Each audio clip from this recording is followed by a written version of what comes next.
आपण पाहत आहात सूर्यप्रकाश जनहित न्यूज, सदैव जनतेच्या हितासाठी। नमस्कार। आजच्या घडामोडी थेट तुमच्यापर्यंत। तापी नदीतील वाळू ठेका रद्द करा, वरपाडी ग्रामस्थांची मागणी। बातमी सविस्तर। धुळे शिंदखेडा तालुक्यातील मौजे वरपाडे तालुका शिंदखेडा जिल्हा धुळे येथील तापी नदी पात्रातील वाळू उपसा करण्यासाठी देण्यात येणाऱ्या ठेक्याला ग्रामस्थांनी तीव्र विरोध दर्शविला आहे।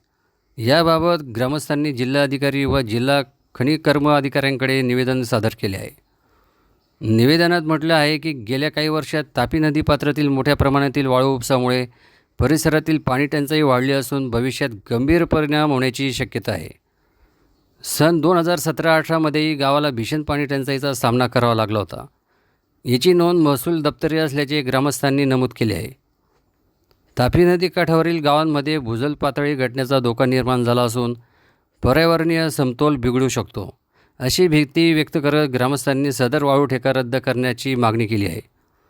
निवेदन देतेवेळी ॲडव्होकेट वसंत पाटील, पुंडलिक कोळी, राहुल पवार, संजय जाधव, संजीव पवार, केशव पवार, भगवान पवार, मुकेश साळुंके, सोपान पवार तसेच वरपाडे गावातील ग्रामस्थ मोठ्या संख्येने उपस्थित होते। सूर्यप्रकाश जनहित news, bureau report, Suresh Bagul, Dhule. आमच्या वरपाडे गावाचे सर्व ग्रामस्थ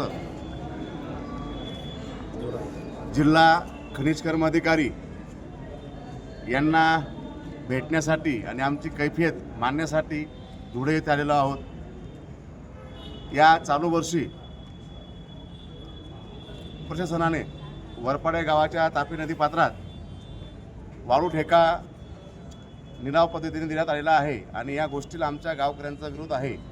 आम्ही आमची हरकत तहसीलदार साहेब शिंदखेडा, उपविभागीय अधिकारी शिरपूर, तसेच कलेक्टर साहेब यांच्याकडे, तसेच प्रदूषण मंडळ यांच्याकडे लेखी हरकती आणि आक्षेप नोंदवलेले असून या आक्षेपांची कोणत्याही प्रकारची सुनावणी न घेता सरकारने आणि प्रशासनाने परस्पर हा वाळू ठेका दिलेला आहे। या बाबीला आमच्या पूर्ण गावकऱ्यांचा सक्त विरोध आहे। याच्यात आमच्या ज्या कायदेशीर हरकती आहेत की आमच्या गावाची जी पाणी पुरवठा योजना आहे ही तापी नदीतून आमच्या गावाला पाणी मिळतं आणि जर का त्या ठिकाणी वाळू उत्खनन झालं तर आमच्या गावाला पाण्याच्या भीषण टंचाईला सामोरं जावं लागेल। दुसरा मुद्दा, वरपाडे गावाच्या परिघात 5 किलोमीटरच्या आत यापूर्वी 2013 पासून तर आस्थागायत साधारणतः 16 वेळेस ठेका देण्यात आलेला आहे आणि वारेमापासं वाळूचं उत्खनन करण्यात आलेलं आहे आणि इन्व्हायरमेंटल ॲक्टनुसार किंवा त्या परिपत्रकानुसार असं करता येत नाही। तरी शासनाने आणि प्रशासनाने या बाबीची कुठल्याही प्रकारची विचार न करता, शहानिशा न करता परस्पर हा ठेका देण्यात आलेला आहे आणि ह्या बाबीला आमचा सक्त विरोध आहे। तसेच महत्त्वाचा मुद्दा असा की रस्त्यांच्या बाबतीत तापी काठ जो आहे आमची काळी जमीन आहे आणि त्या काळी जमिनीत असल्यामुळे ती जमीन पावसाळ्यात फुलते आणि उन्हाळ्यात अंकुचन पावते आणि या अवजड वाहनांमुळे जे काही रस्ते आहेत ते आमचे खराब होतील। त्यानंतर या पाणी पुरवठा योजनेपूर्वी आमच्या गाव विहिरीवरून पाणी प्यायचं आणि त्या दूषित पाण्यामुळे आमच्या गावाला गॅस्ट्रोची लागण झाली होती आणि 30 लोक मयत झाली होती, कारण की दूषित पाण्यामुळे गॅस्ट्रो झाला आणि रस्त्यांच्या अभावामुळे आम्हाला त्यांना वेळेवर उपचार करता आले नाही।